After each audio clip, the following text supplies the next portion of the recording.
So next up, we have John Curran, who's the president and CEO of ARIN, has been involved with ARIN since its very inception, and he's going to tell us about IPv4 exhaustion here in our region, and specifically at ARIN. Thank you, Chris. Yep, thanks, John. I think you should reset to... It's all good. I actually never liked following Jeff Houston because he's an entertaining speaker and he's always insightful. It does seem a little relieved to follow him when he's electronic, though. And so hopefully I will be equally as entertaining and as exciting as Jeff is. A lot of you have seen this. There's nothing new, but I want to put us all on the same page for the discussions that will take place today. So let's see. What do we know? History of the Internet Protocol. IPv4, 32 bits, 4.3 billion addresses. It's what the Internet built its success upon. It's been standardized since 1978, and it's allocated based on need. There was a central pool, and as organizations needed it, they asked and got address space issued. IPv6, as Jeff said, Frank Katzenholz and Frank Solinsky put together some forecasts in 1990 at the Address Limitation Working Group, the AIL working group of the IETF. And I was part of that working group, and it was very scary looking at slides that said we were going to run out between 2010 and 2017, which was what the range of estimates were. That led to the IPNG working group, led to 6 or 7 proposals, all of which competed with one another. A very exciting time. We had the typical things that happen in competitions where you had some of the competitors merge teams. There was fratricide as one proposal killed another. It was a good time. There's a wonderful set of stories there to be read by people. But the fact is, at the end of the day, we came up with a new IPNG protocol. And the new IPNG protocol, what we now call IPv6, is supposed to be a simple extension of what we did with IPv4, only with 128-bit addresses. There are some other improvements. We all know that. We've talked about them at length, but there are things like built-in security, things that we were working on as enhancements to IPv4 became part of the IPv6 spec. The fact of the matter is that the main important point is 128-bit addresses, giving us 340 undecillion, 340 trillion universes with a trillion networks in every universe, with a trillion devices on every network. Plenty of numbers. It's very difficult to run out of IPv6 addresses. We would have to really push the limits of human stupidity to do so. So I'm hoping that we are only going to go through this transition once. Fact is, it's been standardized since 1999. So we're now, coming up on year 13, 14, since we have an IPv6 protocol that people can deploy. The operating system vendors, your laptop builders, your server builders, all put v6 in their stacks. In 2002 and 2003, I couldn't find a vendor who didn't have an operating system software load that supported v6.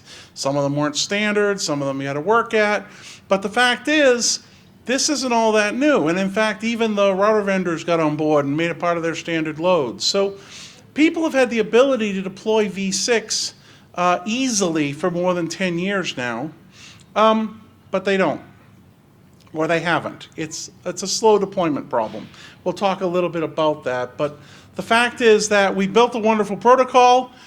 We just left out any reason to deploy it. I wrote an RFC, RFC 1669, which said we don't really have a market solution for IPv6. We know we want it. We know everyone will want it at some point. But the deployment model is predicated on people realizing that years before the problem actually occurs. And that may not be good because something called NAT is coming. And NAT will get in the way of v6 deployment. This is in August of 1994. You can go look up RFC 1669. Fact is that that's what happened. We have a problem in that The incentive for when you want to deploy IPv6 really only appears for most people when they've run out of v4. And even at that point, because v6 isn't a good substitute for v4, things are problematic. So we have a bit of a challenge. We let the IETF build the marketing model, and the IETF is a bunch of engineers, and their marketing model is as good as you'd expect. So we have a challenge with v6 deployment. So what happened in the meantime? As Jeff said, while we were busy working towards this, we ran out. February 2011, that's the IANA giving out the last of the addresses. The guy who's off to the right because his belly's in the way, that's me. And we're all getting our last /8 address block. That last /8 address block is 16 million addresses. As we noted, some of the RIRs went through that very quickly. In a matter of weeks, AP-NIC had gone through the addresses they received in the final allocation. This is what it looks like historically as we run out of addresses. Now the fact is there's the same number of IP addresses today as there is in 1978. We're not really running out. These aren't destroyed. They're not consumed by use. They're just allocated. They're out there. And in some cases they're out there but they're unused. They got allocated in the earliest days and someone may not have been able to, at that time before CIDR, they may have gotten a very large address block and have no use for it. That's a little bit of the problem, but when you look at the run rate here, those are in /8 equivalents, and you can see in any given year, we went through a lot of them. Choose 08, that was probably a small one, 3 or 4 /8s. 09, you can see we went through 6 of them. 2010, well, we went through 22 of them in 2010. So even if you run out there and got a lot of the address space that's unused back into play, I have to tell you folks, it doesn't actually permanently move the needle. It's a delay of game at best. So in this aspect, people are right. We can use the addresses we have out there better. That's a big part of the transfer market discussion. But it may not actually change the problem. Long term, 4.3 billion is very small number of addresses for a planet with 7 billion people, all of which want a mobile phone and a home connection and a computer at work. So it's just 4.3 billion is small. What do we have? Well, this morning we have 2.4 /8s in inventory, 2.45, which is about 40 million IP addresses. We are going through them rapidly. You can look every morning. It's updated on our website. I would expect, I'm not one to argue with Jeff Houston, the prognosticator of IP address depletion. He says we're going to run out sometime in about a year, maybe next summer. That's good enough for me. I believe we're going to run out. It is true in the ARIN region, however, that things have slowed down, and he pointed that out. In the ARIN region, people have gotten a little more efficient with their usage of addresses. A lot of people have cleaned up their records, and so as a result, we're not seeing the draw going quite as quickly.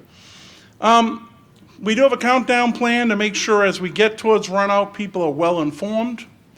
I want to talk about IPv4 requests. Pretty steady. These are requests for address space. The IPv4 assignments are in blue, light blue, and the IPv4 allocations are in dark blue. And they were steady throughout last year. So it's not like people aren't asking, they're still asking for addresses. If you look at actual space issued in terms of equivalents of space, so this is /24 equivalents, 256 addresses, you can see we do occasionally get a surge when a party comes in. Again, the light blue is assignments and the dark blue is allocations. So yeah, most of the space goes to ISPs. And occasionally when a large ISP comes in, a lot of space can go out the door. That's why forecasting this can be so hard. The top 20 or so ISPs, it's very hard to know when they'll come in and look for additional space, but when they do, it's because they've used the blocks allocated to them. So I say next summer, but if things suddenly surged, it could be a lot sooner. Not easy to predict. So we all know v6 is the answer. It's the one we have to get to. We are seeing growth in IPv6 in the region. So this is IPv6 allocations and assignments again, allocations in black and assignments to end users in light blue. And you can see they surged up to 2011. 2011 was the runout event. We had a lot of press in 2011. It was globally, when the IANA ran out of its free pool, the central free pool, it was recognized globally there were 3,000 articles in the 2 weeks following the depletion event that we held at the ARIN meeting in Miami. That's a lot of press, and a lot of people requested addresses. And then it dropped off, which was surprising to all of us, but it dropped off. Requests for V6 peaked in 2011 because people knew about this, and everyone figured, oh, I better go get my V6 address. Don't want to get that before it runs out. Not that that was going to happen, but people were motivated to go get that V6 address. And so, but it faded over time. And in fact, if we go and look, IPv4 versus IPv6, in the region, we have about 4,400 members, or 43 ISP subscriber members. We have about 2,000, roughly, that we recognize as having IPv6. And that means a lot of them don't have IPv6. They haven't requested an IPv6 allocation. This graph's actually really interesting. So this is just the ISPs. And you can see the ones that are IPv4 only, and you can see the ones that are IPv4 and IPv6. IPv4 and IPv6 is in orange. And it's growing. But you actually can see the taper. It's growing and flattening. Right now, I guess Tony could do a best fit regression analysis and tell me, but I will tell you with my eye, that tells me we don't cross in the near future. We cross a lot further out than I thought, like 4 or 5 years. Whereas if you looked at the rate, these are quarters, if you looked at the rate going back a year and a half ago, you looked at the 2011 rate, you'd think by 2013 half of the ISPs had V6. No, it could be another 2 or 3 years. So we had excitement, and it's fading. That's a little problematic, and something we probably need to talk about.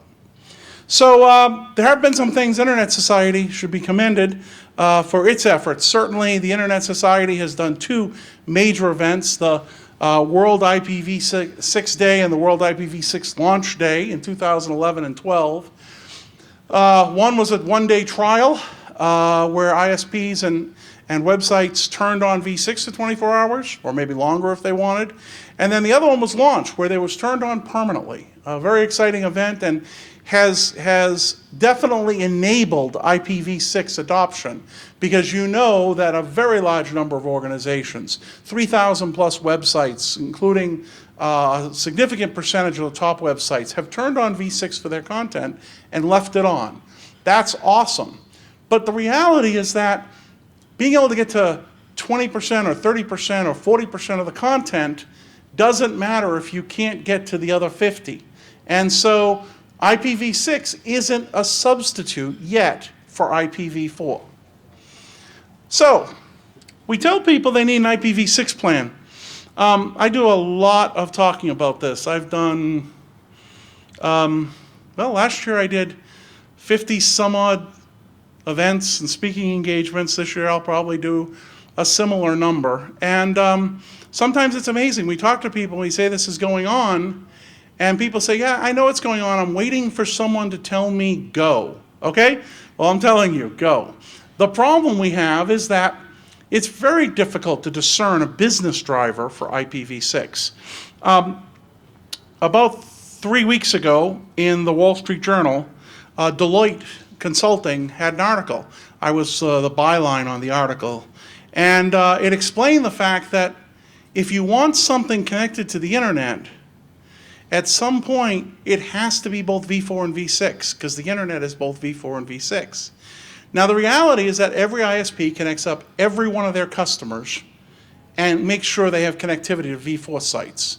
You can't be an ISP and not provide IPv4 connectivity. So every website that's reachable via V4 thinks, I'm good enough. There's no one selling IPv6 only as a viable internet solution, okay? Not standalone. Now, that's really the problem. That's what we need to overcome, because at some point, people have to realize, yes, I need to have my website be bilingual. my content on the internet has to have both v4 and v6, because that unsung ISP, as people know, there's in some fields, there's things like tombs of the unknown soldier. We don't know who he was, but he gave it all for his country. The ISP who says, I'm connecting people up to the internet with v6 only, and I'm going to be in business a year from now, okay? That unsung hero will drive a lot of websites to connect their content up with v6. Mind you, that's a brave soul right now, because by bits, well, by websites, it may only be 10% of the websites are connected. Exact numbers depend on what you want to measure. Alexa, Alexa 1,000, Alexa 100. By bits, if you have a heavily consumer base and they spend all day on Facebook, it could be pretty good, but it's still only going to be 40 or 50% of that customer's bits. So we have this problem. You can't use v6 as a substitute for v4, and because no one's using v6 as a substitute for v4, content sites don't have to turn on v6. Very difficult situation. ARIN goes out there and tells people, you need to deploy v6 anyway, okay? If you're an ISP, you need to deploy it because at some point you're going to run out of v4. You may be able to go to the market for a while, but you're probably not going to be able to do that forever. So you need an answer. But for the consumers, for the content providers, it's a lot harder job to sell. We spend our time talking about it, but at the end of the day, we tell them, you need to have v6 connectivity for your content because we don't know when that first ISP is going to use v6 only. How do you get started? Dual stack your networks. It's actually not hard. The amazing part about this is it's technically easy. I went to a wireless ISP conference. There are thousands of wireless ISPs. I went to a wireless ISP conference, and these are the people who provide your connectivity when you're in a town square or a hotel or a coffee shop and you connect to the internet, you use their service. A lot of names you probably haven't heard, maybe some you have, you see them in airports. Very few of them are IPv6 enabled. And we had a discussion about this just a couple weeks ago, and one of them got up and said, oh, I turned it on. It wasn't hard. I turned it on for all my access points in all of my cities. I turned it on for our infrastructure. I turned it on for the web interception that we use to get the login and get your credit card, and it all works. It's not hard. It just took doing it. I had others in the room who stood up and said, no, we figured out it's a multi-year project that involves tens of thousands of dollars and consultants, and it's a nightmare, okay? That's the problem we have. The problem we have is that some people perceive this as a huge problem. It actually isn't. If you're a networking engineer, the concepts you have not changed significantly, v4 to v6. So, dual stack your networks. Make your servers reachable via both v4 and v6. If you have a website on the internet and it's not connected via v6, it's not fully on the internet. I don't know why you go through a lot of money to put an application on the internet and then not actually put it fully on the internet, but a lot of people do. If you're not a backbone, talk to your upstream about their IPv6 services. You want access to the entire internet. And you might get that from different providers. You might get it from the same provider. You might get it over one pipe. You might get it over two. Your choice. And a lot of transition technologies available. That's something I'm going to opt out of, but I'll just tell you, it seems that every time I turn around, there's 2 or 3 more transition technologies to look at because we didn't build this into the answer on day one. Okay, what can governments do? What else can you do? Audit your equipment. That's important. Know what doesn't support v6 so that when you buy something, you're not buying something that's going to be obsolete shortly. Encourage vendors to support v6. This is pretty important. I'm going to talk more about this, not in this slide deck, but at another time, maybe on the panel. But the fact of the matter is that we have to tell people to support v6, and that the best way for us to do that is as a customer. Nothing motivates someone more than saying, I'm not going to buy your service because I can't use it over IPv6. What can the government do? Well, actually, a lot of people say, when are they going to regulate this? When are they going to regulate IPv6 and mandate it? Never had ARIN members stand up and say, John, I want the government to regulate the internet. I have had them stand up and say, I want the government not to regulate the internet. But the other way around doesn't come very commonly. And in fact, our activities with government have been focused predominantly as government as a buyer of IT services. U.S. government spends $63 billion every year on IT services. It doesn't take diverting much of that to IPv6 to create a powerful motivation for people to deploy it. Same with Canada. The Canadian Minister of the Interior announced that they are going to turn on their websites with IPv6. U.S. government has an official declaration, and in fact, the irony now is if you go to NIST, to their IPv6 progress tracker, where they track websites that are v6 enabled, they track vendors, they track universities, and then they track government websites. As a percentage, the government websites are doing better than the commercial vendors and the universities. So the gauntlet's been thrown. The U.S. government is making progress in deploying IPv6 across its websites. Okay, and that's that slide. That was an official memorandum issued two years ago by the U.S. government, and it's making progress. Your checklist I kind of already hit: address space, connectivity, do an inventory, know what your tools and operating system software and tools are. Do your router, firewall, and other hardware upgrades. Make sure your vendors know you require support. Training, there's a number of great training resources online. Some of them are free. There's a number of great people out there who will do training.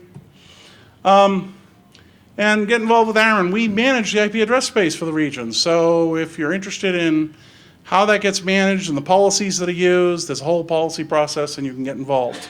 You can get involved in person. We also have open discussion, a lot of discussion, enormous amounts of discussion on a number of mailing lists that you can join, and you can actually participate in the development of these policies. A lot of references. ARIN, getipv6.info is our wiki, which is you can go upload presentations you've done, any lessons learned, deployment plans. The Internet Society Deploy 360 project is a wonderful resource. NANOG there's always presentations about v6. And then the folks at DREN, which is the US DoD research network, have a lot of IPv6 information in their knowledge base. That's it. That's all I have. Thank you for having me, and hopefully that's a good status of where we are with IPv4 depletion in the region. Questions? No? Yes? When you guys get down to your last /8, are you going to start changing your policy? The question is, when ARIN gets down to its last /8, will it start changing its policies? So we actually have a policy that requires us to, not policy, but an operational practice that states how we're going to process requests. And we will be more careful as we get towards the end to make sure that those last addresses are allocated to a party correctly and that it's been reviewed sufficiently. But the policies themselves don't change. Now, in the other regions, they have actually reserved address space in the final /8, their final /8 block, for particular policies, set aside so that any party can come and get one final sip of IP addresses. We have not adopted a policy like that in the ARIN region. It's been discussed. It's been felt it isn't needed. Owen? We do actually have two policies, each of which is for /10, one for critical infrastructure and one for transitional technology. Right. Then we have reserves that are not general purpose, which would apply for our transition technologies to get to v6 and also for our critical infrastructure pool. But for the average party coming in when we're below /8 that's looking for addresses, it's not as if we're setting aside them. We'll be going through that final /8 at the same rate as we do presently. With the exception of those two towns. With exception of the two reserves, right. Other questions? Yes? When someone requests an IP6 address, are they going to turn in their IP4 addresses to you? No, you do not have to turn in your IPv4 addresses to us. So the question is, when you get an IPv6 address, issued to you, do you need to turn in your IPv4 addresses? No. You can get an IPv6 prefix, and the IPv6 prefix, in the past, we would look up the fee you had to pay, ARIN, for the v4 and the fee you had to pay for the v6, and we'd have you pay the larger of the two, okay? This meant that, amongst other things, it got very interesting. A lot of times, because the categories for v6 were so large, getting v6 required paying more. We actually are changing the fee schedule. There's a pending fee schedule, which will take effect on July 1st. It's going to be discussed next week at our ARIN meeting. And it provides a category that allows a certain amount of v4 and a certain amount of v6. So for every size ISP, there's a matching v4 and v6 level. You can get up to that amount of v6 space. You maintain your v4 space. You don't pay any more. If you get more v6, like if you're extra small and you end up getting enough v6 space to make you small or large in our measurements, then you'd pay more. But effectively, every ISP can have a v4 and a v6 block. They pay one fee, and it covers a limit in both categories. Does that help? Okay. Yes? How do you see the whole swath of internet modernization, Internet modernization. which I characterize as broadband, wireless broadband, mobility, Sure. virtualization, cloud computing, So, and IPv6 and how that's impacting convergence with critical infrastructure? so it's interesting. We have the question is, how does the rapid technology changes in the internet interact with the IPv6 deployment? And it's interesting. It's a very interesting problem. There are some cases where these technologies are going to actually drive v6 because they have no choice. So, for example, you just look at low-pan and sensor networks. All you need to do is start playing with 1 million sensors running somewhere, and you're going to be using IPv6. There's no choice. But in a lot of cases, the technologies that are going on, the people doing cloud computing, the people doing virtualization going on, the huge amount of activity going on with respect to content and virtual servers, are using v4 because they still only need one IP address to get that server online. And one IP address for a server is pretty easy. So the problem we have is that there are actually from some very large providers, for example, in the cloud industry, who didn't support IPv6 until last year. There's one that doesn't support it even now, so if you put your application up, you can't get a public IPv6 address, or you have to get it manually by going to their network operations center. So the people doing all the innovation are innovating, and the internet to them is a given. And this v4 and v6 is just infrastructure. It's a detail in deployment. I've been to a number of conferences in the Bay Area. I've been to conferences of sort of the next generation digital crowd, and they all talk about everything they're going to do over the web and everything that they're going to do over the internet and all the great changes coming. And I ask, I'm sorry, do you actually have enough numbers for that? And it's an unknown to them. It's a detail that gets handled in deployment. So I don't think, with the exception of the sensor community, I don't think any of that's actually going to drive v6, because the decision to consciously use a different protocol is an implementation decision made 4 layers down. Now, someone is going to make a decision to start rolling out services with v6 consciously, okay? And I know that will happen. You'll end up with someone who turns around and says, I'm going to deploy a cloud solution in a private environment.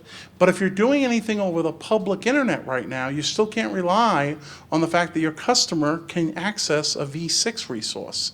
So it's not yet reproducible.